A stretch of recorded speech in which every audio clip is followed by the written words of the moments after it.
On April 10, 1912, the RMS Titanic set sail from England. But this wasn't the launch of a regular ship. The Titanic was the largest liner ever built at the time. It was 882 feet long. That's nearly the size of 3 soccer fields. And measured from the hull to the top of the smokestacks, the ship was an impressive 175 feet tall. That's the size of a 17-story building. Deemed unsinkable, it took 3,000 workers almost 3 years to build. But a mere 4 days into its very first voyage, at 11:40 p.m., the ship collided with an iceberg and was lost beneath the waves of the Atlantic Ocean. It took the liner only 2 hours and 40 minutes to sink. And of more than 2,200 passengers and crew members on board, only 706 survived. The wreck would remain lost for another 73 years, hiding its many secrets within the frigid Atlantic waters. And if it wasn't for a man whose whole life had been devoted to exploring the sea, the giant ship might have remained lost for a lot longer. That man was Robert Ballard. As a child, Ballard was obsessed with the ocean. This fascination started when he was just 12 years old. That's when he watched a film adaptation of Jules Verne's science fiction novel, 20,000 Leagues Under the Sea. It had everything to spark a young person's imagination, from adventure and strange creatures to a powerful underwater vehicle called the Nautilus. It could travel anywhere in the world you wanted to go. From that moment, life on dry land was no longer in Ballard's future. When he was 23, he was assigned to the Deep Submergence Group. There, he helped develop techniques to search the ocean floor. His biggest accomplishment was the creation of Alvin. It was a small, easy-to-maneuver submarine that could carry 3 people. It also featured an external mechanical arm designed to gather underwater samples while the crew remained safe and dry inside. Alvin the submarine quickly proved useful for a variety of tasks. For example, once it was used to track down an aircraft that had crashed into the sea. But the vessel experienced a series of setbacks. In one case, it was attacked by a swordfish, which caused the submarine to resurface quickly. The swordfish, still stuck in the outer skin of the submarine, became that night's dinner. And in October 1968, the submarine was being lowered into the water when the cables holding it snapped, sending it careening into the ocean, along with 3 crew members on board. And because the small vessel was still open, it immediately filled with water and quickly began to sink. Luckily, the crew managed to escape, but Alvin was gone. Bad weather hampered multiple attempts to recover the vessel. It wasn't until the following year that it was finally returned to the surface. In time, Alvin would be improved. Its hull would be strengthened by titanium, giving it a higher depth rating, thus making it even better suited for ocean exploration. The specialized submarine would come in handy in many of Ballard's 100-plus expeditions. The man was one of the first to explore an underwater mountain chain called the Mid-Atlantic Ridge in the Atlantic Ocean. And when he found thermal vents in the Galapagos Rift in the late 70s, he also helped discover and document the process of chemosynthesis. That's a complicated chemical synthesis of food energy by bacteria. But his biggest discovery was still to come. Ballard claimed he'd never been a Titanic fanatic, but he eventually became obsessed with finding the ship after watching other explorers try and fail. As he said, Titanic was clearly the big Mount Everest at the time. Many others had tried, many that I thought would have succeeded, or should have succeeded, but didn't. Ballard began thinking about finding the ship as early as 1973, and 4 years later, he actually made an attempt. He used the deep-sea salvage vessel Sea Probe, which was a drill ship equipped with cameras and sonar. But he was forced to give up when the drilling pipe broke. It just wasn't his time. In the early 80s, a Texas oil man named Jack Grimm tried to find the wreck on 3 different occasions. Once, Grimm was actually right over the Titanic, but his equipment failed to detect it. That's what we call extreme bad luck. Ballard was just biding his time. He needed a plan and some help. The first issue was getting down to the bottom of the Atlantic. The furthest down he had ever traveled before was 20,000 feet, and this trip took him 3 hours, and that didn't include the way back up. Ballard knew he could use Alvin, already enhanced with a titanium hull, to withstand the pressure of the ocean. But he also needed something that didn't require him to actually go down with it. An unpiloted, remote-controlled submarine would be ideal. But first, he would have to create one. He reached out to the authorities, hoping they would provide funding for his project. And though officials had no interest in the Titanic, they were willing to help. But there was a catch. Ballard had to first focus on tracking down 2 submarines, the Thresher and the Scorpion, which had sunk to the bottom of the Atlantic Ocean in the 1960s. The authorities were hoping to study them to find out why they had sunk in the first place. They also wanted to know if they could be recovered or if it was safe to leave them on the ocean floor. Only when he had successfully completed this task would he be free to use any remaining time on his contract to find the Titanic. With no other options for funding, Ballard took the offer. He got to work. First, he created 2 new devices. Argo was an unpiloted, deep-towed undersea video camera sled. It was designed to take photos and record videos from a series of cameras mounted on it. It could work at depths of up to 20,000 feet, and it could also explore nearly 98% of the ocean floor. Argo was supposed to be tethered to a boat. As the boat moved, Argo would be pulled behind, floating just above the ocean floor. The camera would then transmit images to the surface. The second device was a small robotic vehicle called Jason Jr. It was also controlled remotely, which allowed the crew inside a submarine, like Alvin, to get closer to and photograph underwater objects. Ballard was now ready.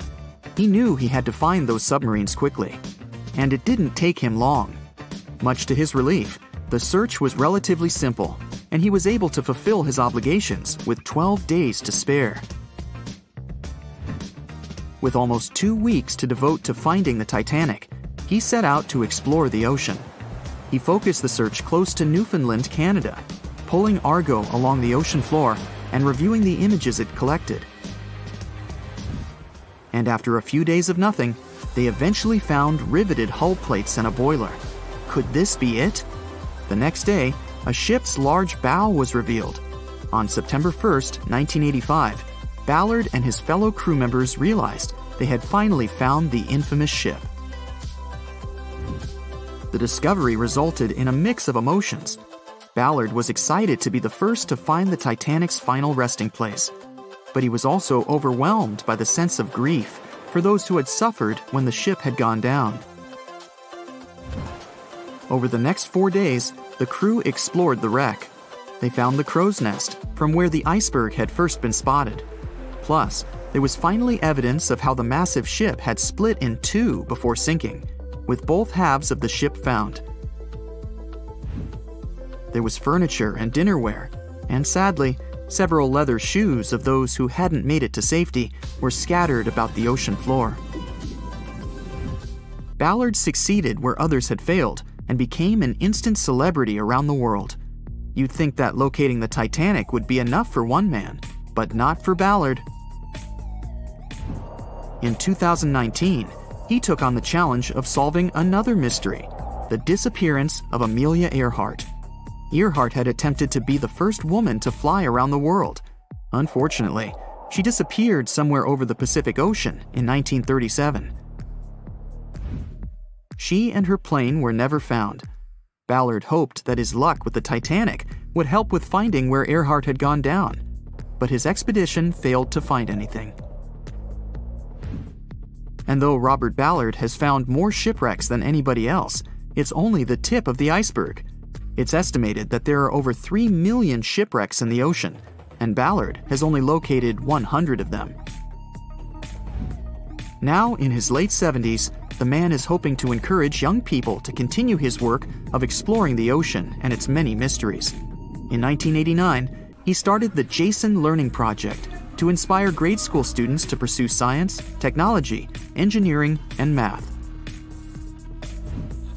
He has his own research vessel called the EV Nautilus, after the name of the submarine in Jules Verne's novel, a fitting tribute to the story that inspired his career.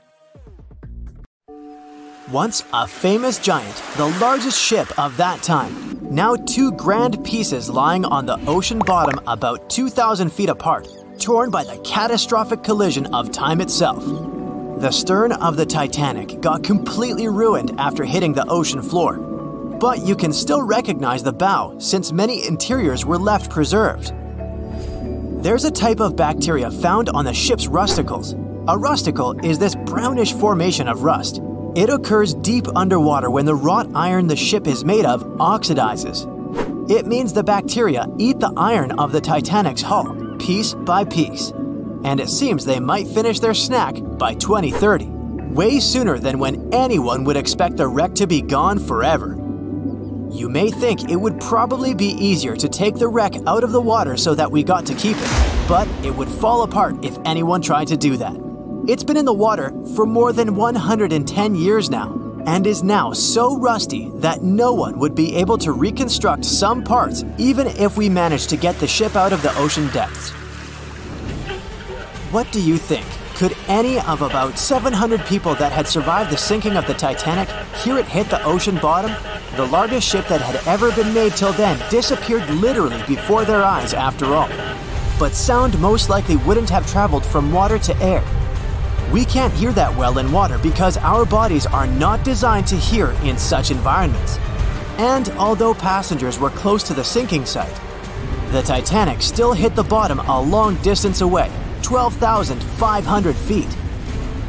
There are so many underwater landslides and earthquakes we cannot hear, and they make way more noise than a single ship slamming into the ocean floor. Most vibrations and sounds must have dispersed over a large area. Also, the downblast of water, which many believe hit the Titanic after it had touched the bottom of the ocean, would have pushed back the majority of the potential acoustic vibrations.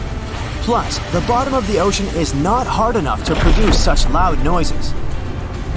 Many survivors said they had heard terrifying noises as the Titanic was breaking apart, but none mentioned hearing anything after the ship disappeared below the surface of the water.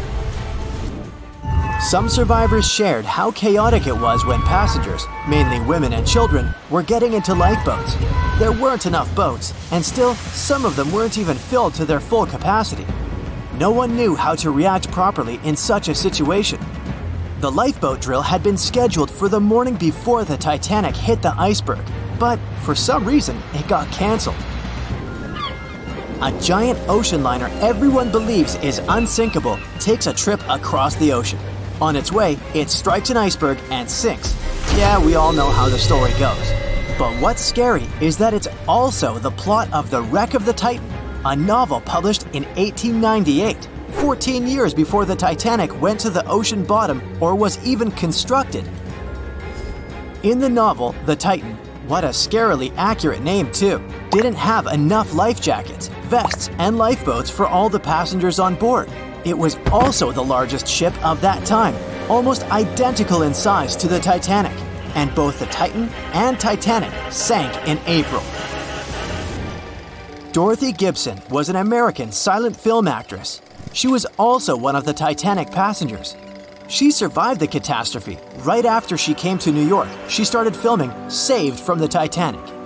The film was released only 1 month after the ship sank. Dorothy was even wearing the same shoes and clothes she had worn when she had actually been on the ship. The movie was successful, but it got destroyed in a fire, so it only exists in memories, like Jack Dawson. Titanic wasn't all alone in the restless waves of the cold ocean near the iceberg it struck. The SS Californian was relatively close. Their radio was shut off for that night though. At one moment, the crew members noticed mysterious lights in the sky. They immediately went to wake their captain up to tell him, but he issued no orders. Some believed it was just fireworks. They never realized it was actually a call for help. The flares crew members of the Titanic sent off to the sky, hoping someone would notice. By the time the SS Californian got the SOS message, it was already too late.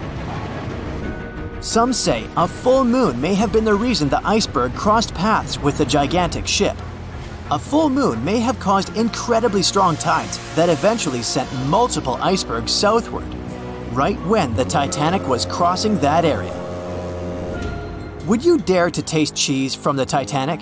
The wreck has been under the ocean surface for more than 100 years now.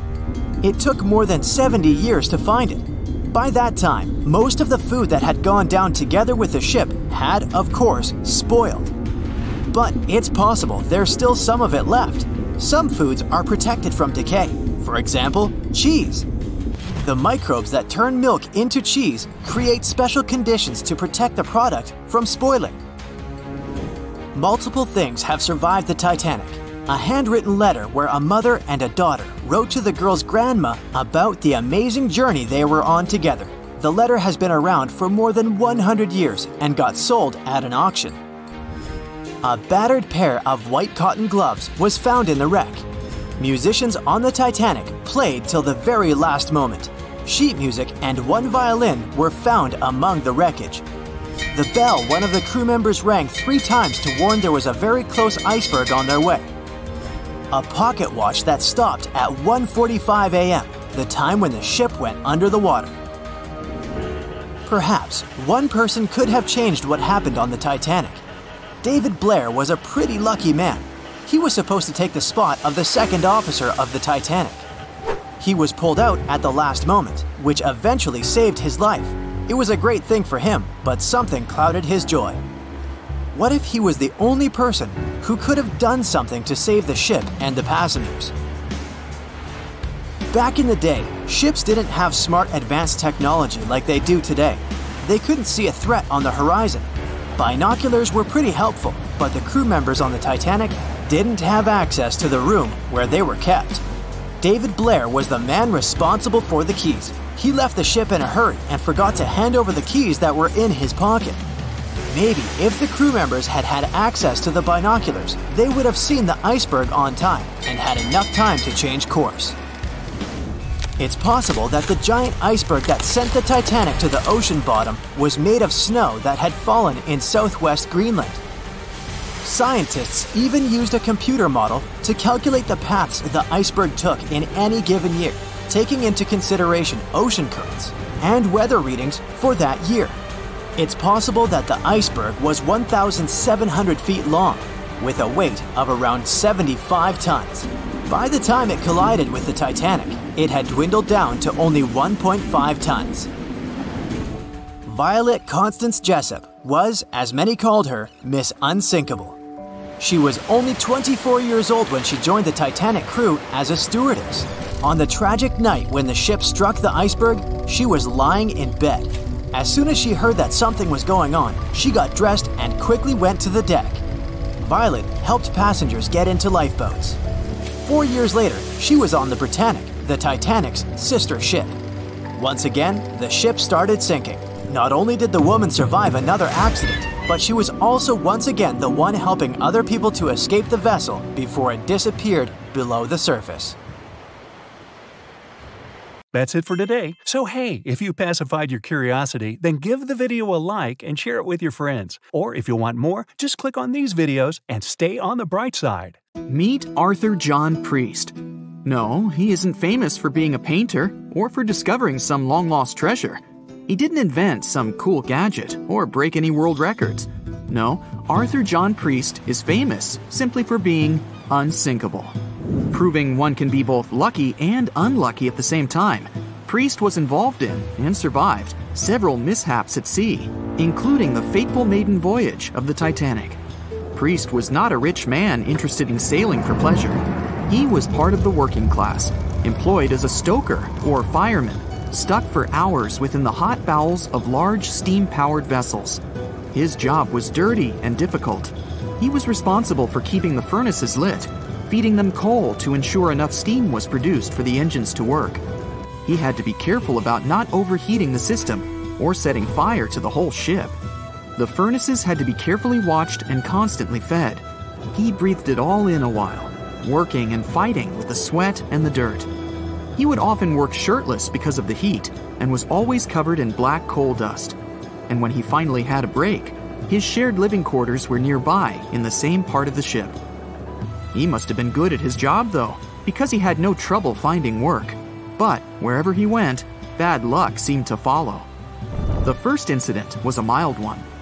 As a young man, Priest worked on the RMS Asturias. The passenger liner first set sail in 1907, traveling between Southampton in the UK to Buenos Aires in Argentina. At some point during its maiden voyage, the ship suffered a small collision. The damage was bad enough that the ship returned for repairs. Thankfully, there were no reports of any serious injuries. Priest, unfazed, simply went to work on another ship, but his bad luck lingered on the Asturias. In 1914, the Asturias became a hospital ship, helping care for sick men and women around Europe while bringing them home to England. But in March 1917, at just around midnight, the ship was struck by a foreign object. Its hull was breached and the engine room flooded. The captain ordered everyone to abandon the ship, sending crew, patients, and health staff scrambling for the lifeboats. The vessel was still moving, powering through the water because the main controls, located within the flooded engine room, could not be turned off. The captain refused to leave the ship while people were still trying to escape. He was able to aim the Asturias towards Bolt Head, where it finally hit land and couldn't sink. The remaining lifeboats were lowered and the final survivors made it to safety. When they studied the damage on the ship later, the Asturias was declared a total write-off. It might be hard to pin this particular disaster on Priest. After all, he wasn't even on the ship at the time. But it seemed that many of the ships on which he served were destined for trouble. His bad luck followed him to his next job on the RMS Olympic, a massive ocean liner. The Olympic was big. In fact, it had been designed and built as part of the fleet that included the Titanic. But with size came sacrifice. The Olympic was great at moving in one direction, but very difficult to handle when it needed to turn. It was September 1911. The Olympic was trying to alter its course. The Hawk, a smaller ship sailing nearby, didn't give the larger vessel enough room to maneuver, and the two slammed into each other. Because the Hawk was engineered to deal with potential confrontations when out at sea, its reinforced bow tore through the Olympic. Two large gashes appeared on the ocean liner's side. The propeller shaft was badly twisted, and worse, the ship began to take on water. Somehow, the Olympic made it to shore without sinking, and nobody was seriously hurt. Priest had no idea that this was just a small taste of what his future held for him. He next found employment on a brand new ship, a better ship, an unsinkable marvel that was said to be the biggest vessel to have ever been built. Yes, he was going to work on the Titanic. And what a job! It took 29 boilers, requiring 850 tons of coal a day to produce enough steam to power the Titanic. Priest was just one of 150 stokers toiling away in the ship's underbelly, keeping those fires burning day and night. He made around $30 a month. But on April 14th, 1912, he would find himself flung from a world of extreme heat to one of blistering cold. At approximately 11:35 p.m., the crew spotted an iceberg. The Titanic tried to avoid it, but the alarm had been sounded too late. 5 minutes later, the two collided. The iceberg tore through the hull, and the once watertight compartments inside were badly ruptured. As the cold Atlantic water flooded in, the ship began to sink. Distress signals were sent, but the closest ship, the Carpathia, was over 3 hours away. In the dark of night and stuck in the middle of nowhere, the crew and passengers panicked. Those who could scrambled for the lifeboats. Others jumped into the icy waters. In total, only 706 survived that terrible night. Priest, at the time of the collision, was down in the ship's lower quarters. He was on break, relaxing from a hard day of work. And as the ship went down, so did his chances of survival. He and his fellow workers were in the most dangerous position on the ship. They had to make their way through a maze of corridors and gangways, some of which were flooded, in a mad dash to the deck. And then they faced the frigid water, jumping in and desperately swimming to safety. The ocean was so cold that Priest even suffered frostbite before finding his way onto a lifeboat. He was one of only 44 stokers to survive that night. After an experience like that, most of us would never set foot on a boat again. But Priest had to work. His next job also ended in disaster. He was offered employment on the HMS Alcantara. It went down in 1916, and Priest was again one of the few to make it to safety. He was badly wounded in the process. But he kept pressing his luck, and his next job as a stoker may have felt eerily familiar. He would be working on a ship built by the same people behind both the Olympic and the Titanic. And this ship, named the BRITANNIC, was the biggest of the three. It was also believed to be a superior vessel, fitted with new safety features after the Titanic sank. For example, it had 48 open lifeboats, 46 of which were the largest ever used on a ship before.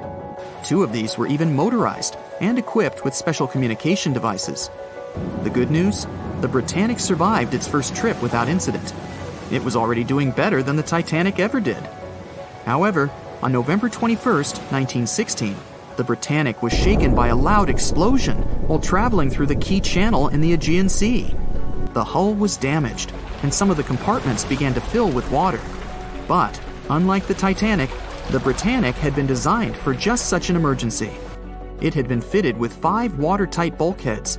Intact, these would help keep the ship safe and floating for a much longer period of time.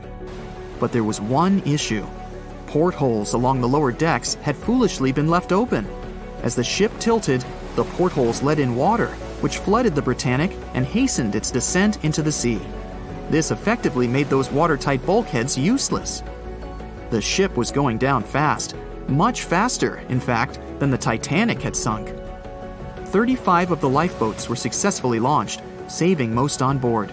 Of the 1,066 passengers and crew, 1,036 survived. Priest, his luck intact, was one of them. And yet, he still wasn't done with a life at sea. He accepted a position as a stoker on the Donegal. It was a smaller passenger ferry that had been converted for use as a hospital boat. In April 1917, it was struck by a foreign object while fleeing an unsafe situation, and though he suffered from a head injury, Priest was again one of the survivors. It took experiencing 2 collisions and 4 sinkings before Priest was finally ready to retire. In fact, he reportedly said he only gave it up because no one wanted to sail with him. Can you blame them? He would live out the rest of his life on dry land in Southampton, England, with his wife Annie and their 3 sons. But Arthur John Priest would always be remembered as the unsinkable stoker.